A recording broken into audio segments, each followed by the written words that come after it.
అప్పుల బాధలు వెంటాడుతున్నాయా? అయితే 6 జేవిఆర్ వారి జాతిరత్నాలు ధరించండి.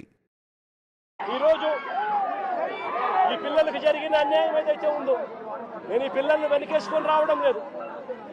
పిల్లలు అన్నాక వీళ్ళు వయసులో ఉన్నప్పుడు ఏదేదో కేసులు పడిండొచ్చు, గొడవలు జరిగిండొచ్చు, కేసులు పడిండొచ్చు, కేసులు ఉండిండొచ్చు. ఆ కేసుల్లో ఎవరిది న్యాయము ఎవరిది ధర్మము అని చెప్పి నాకు తెలియదు. నేను దాన్ని వెనకేసుకొని రావడం లేదు. కానీ ఒక పద్ధతి అనేది ఒకటి ఉంది అనేది మాత్రం ఖచ్చితంగా చెప్తా ఉన్నా. ఆరోపణలు చేసే వ్యక్తులే జడ్జిల కింద మారిపోకూడదు అని మాత్రం గట్టిగా చెప్తా ఉన్నా. ఆరోపణలు చేయడం మీద ఆరోపణలు మీరు చేసినప్పుడు జడ్జిలుగా ఉన్న కోర్టులు ఇరువైపులా వాదనలు విన్న తర్వాత ఎవరిది అన్యాయము ఎవరిది న్యాయము అని చెప్పి వాళ్ళు కోర్టుల్లో తీర్పులు ఇస్తారు. ఆ తీర్పు ఇచ్చేదాకా కేసులున్న ప్రతి ఒక్కరూ ముద్దాయి అయిపోడు అన్నది మాత్రం ఖచ్చితంగా గట్టిగా చెప్తా ఉన్నా. అలా కేసులు గతంలో ఉన్నాయి అని చెప్పి ఒక కారణం చూపించి నడిరోడ్డు మీద తీసుకొని వచ్చి నడిరోడ్డు మీద వాళ్ళ కుటుంబాన్ని వాళ్ళ పరువు ప్రతిష్టలను వాళ్ళందరినీ కూడా పరువు ప్రతిష్టలను మట్టి కలుపుతూ నడిరోడ్డు మీద వాళ్ళని కొట్టే అధికారం పోలీసులకు ఎవరిచ్చారు అని మాత్రం గట్టిగా ప్రశ్నిస్తూ అడుగుతా ఉన్నా. ఇప్పుడు ఈ పాప పెళ్లి కావాల్సిన పాప, ఈ పాప ఇంజనీర్, ఇదే కుటుంబంలో ఉంది. వీళ్ళ కుటుంబానికి సంబంధించిన పరువు ఎవరు తీసుకొని ఇస్తారు అని చెప్పి నేను అడుగుతా ఉన్నా.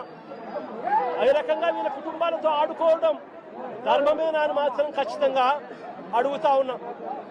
రాకేష్ చెల్లెలు engineer, Victor junior advocate, Victor చెల్లెలు కూడా ఇంజనీర్, విక్టర్ వాళ్ళ నాన్న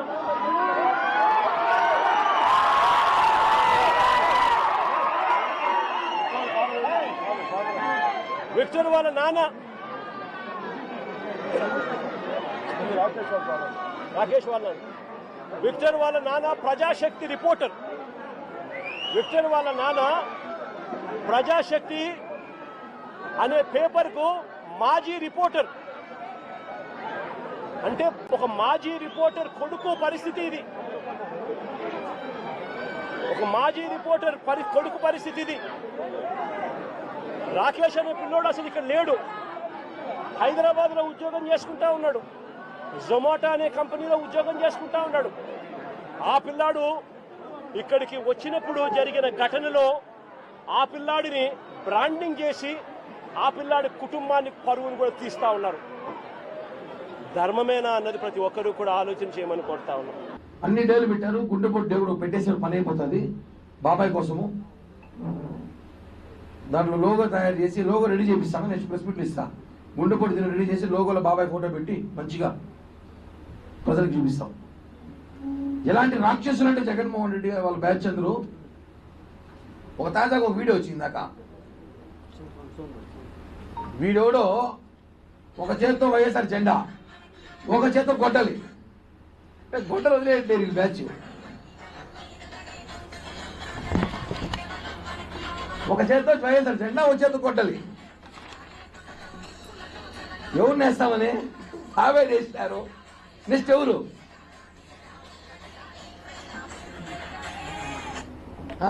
ఇంత సైకోల ఇలా. ఈరోజు ఆయన మళ్ళీ సిగ్గు లేకుండా తెనాలి పర్యటన చేస్తున్నాడు. గంజాయి దాగి మహిళలపై దాడి చేసి పోలీసులపై దాడి చేస్తే ఉన్మాదులు, రాక్షసులు, డకాయిట్లు, తీవ్రవాదులు, రేపిస్టులు, శాడిస్టులకి అందరికీ సైతాన్గా ఉన్నాడు జగన్. రాక్షసులు అని చెప్పాలి. వాళ్ళు పరామర్శించిన ఎవరు పోతారండి? ఎవడు ఆ సలహాలు ఇచ్చేవాడు నీక? 11 సీట్లు వచ్చాయి.